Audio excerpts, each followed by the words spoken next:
میری غربت نے اڑایا میرے فن کا مذاق، تیری دولت نے تیرے عیب چھپا رکھے ہیں۔ ناظرین، انسان کو کوئی چیز اتنا مجبور نہیں کرتی جتنا غربت کرتی ہے۔ غریب انسان معاشرے میں عزت، وقار، سب کچھ کھو دیتا ہے، یہاں تک کہ ایمان بھی کھو دیتا ہے۔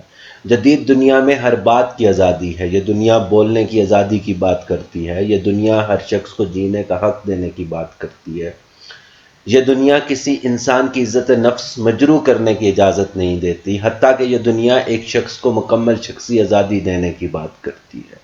جب ہر چیز کی آزادی ہے تو پھر بھوک، افلاس اور ننگ سے آزادی کیوں نہیں؟ کیوں وطن عزیز میں غریب بھوک اور افلاس سے مر جاتے ہیں؟ ناظرین، جس معاشرے میں انصاف نام کی کوئی چیز نہیں ہوتی تو غریب کے دل سے پھر ایک ہی آواز آتی ہے کہ کاش روٹی زہر سے سستی ہوتی۔ جب زمینوں کی غیر مساوی تقسیم کر دی جائے اور غریب کو وڈیروں کے رحم و کرم پر چھوڑ دیا جائے تو پھر غریب کی زندگی ایک قید خانہ بن جاتی ہے، جس کی آزادی صرف اور صرف موت کی صورت میں ہوتی ہے۔ یہ سلسلہ یہاں رکتا نہیں، پھر نسل در نسل غلامی کی نہ ٹوٹنے والی زنجیر بن جاتی ہے، جو نسل در نسل غربت کو جنم دیتی ہے۔ پاکستان میں غربت کی سب سے بڑی وجہ غریب کو اس کا حق نہ ملنا ہے۔ ناظرین، جب غریب کے بچے کو تعلیم سے محروم کر دیا جائے اور پھر وہ غریب کا بچہ وراثت میں ملی ہوئی بھوک اور افلاس کے ہاتھوں مجبور ہو کر سڑکوں پر بھیک مانگتا ہے اور جب امیر کی دی ہوئی خیرات پر زندگی گزارتا ہے تو پھر تہذیب کے آداب بھول جاتا ہے۔ نہ ہی تعلیم، نہ ہی تہذیب، تو پھر زندگی کا مقصد کیا ہے؟ غریب کا بچہ جب تعلیم سے محروم ہوتا ہے تو پھر معاشرے میں بھوک اور افلاس کو مٹانے کے لیے جرم کا عام ہونا معمولی سی بات ہوتی ہے۔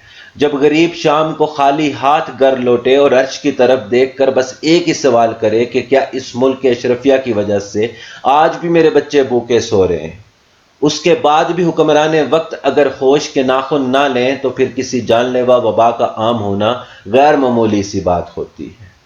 جب قومی دولت کو غریبوں پر خرچ کرنے کے بجائے کرپشن کی نظر کر دیا جائے اور بڑے بڑے محل بنائے جائیں تو غریب کے رہنما ہونے کا حق حکمران سے چھن جاتا ہے۔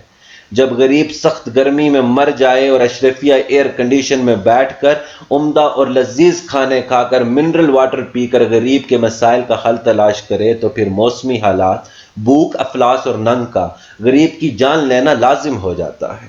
جب عدالتیں غریب کو انصاف نہ دے سکیں تو پھر ہر منصف فیصلہ کرنے کا حق کھو دیتا ہے۔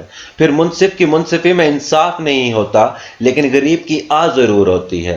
جب غریب کے دل سے آ نکلتی ہے تو پھر عرش سے انصاف ہوتا ہے۔ جب عرش سے انصاف ہوتا ہے تو ملک کے عزت دار اور بڑے لوگ جیل کی سلاخوں کے پیچھے نظر آتے ہیں۔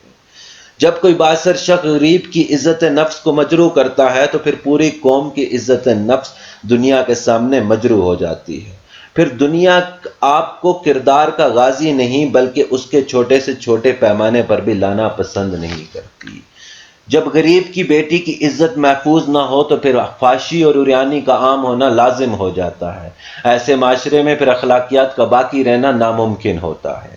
جب معاشرے میں غریب کا انسان ہونا جرم بن جائے تو قدرتی آفات کا آ جانا کوئی بڑی بات نہیں۔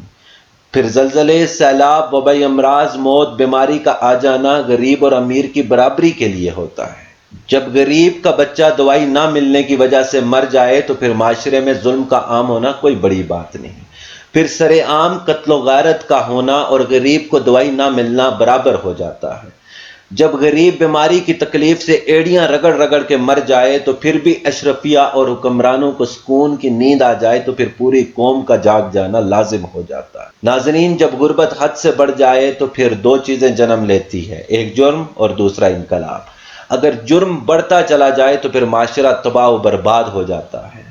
اگر مفلسی انقلاب کو جنم دے تو پھر انقلاب عظیم آتا ہے۔ پھر لوٹی ہوئی دولت، لوٹی ہوئی عزت، چھینے ہوئے حق کا جواب دینے کا وقت آتا ہے۔